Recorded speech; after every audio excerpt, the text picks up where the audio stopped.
Camões is considered the greatest Portuguese poet. His family is from Galiza.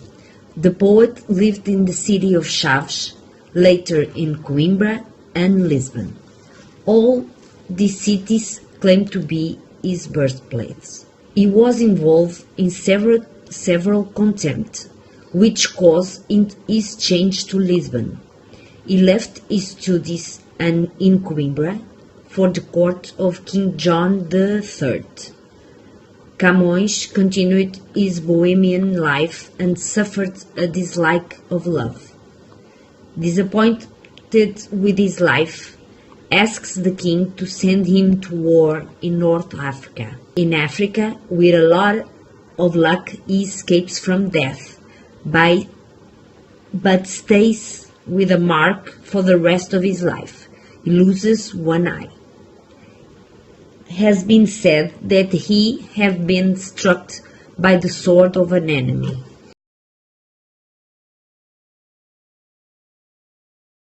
After that, he returns to Lisbon and takes up the bohemian life. He engages again in a contempt and kills a person. He is arrested. He is only free by a royal letter of forgiveness. However, as a criminal penalty, he is sent to India. In his voyage, he knows several people and cultures.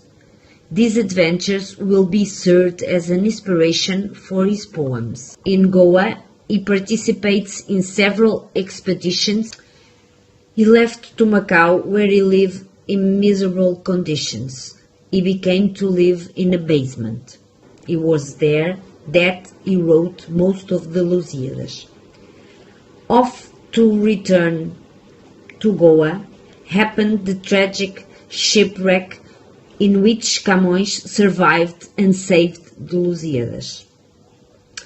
After arrived in Goa, soon he had to flee and return to Portugal. In Lisbon, he lives his last years. It is the greatest Portuguese epic of all time. It is a narrative written in verse that tells the great and heroic achievements of the Portuguese, extolling the Portuguese people. Camões died in misery, and in life his work was never recognized.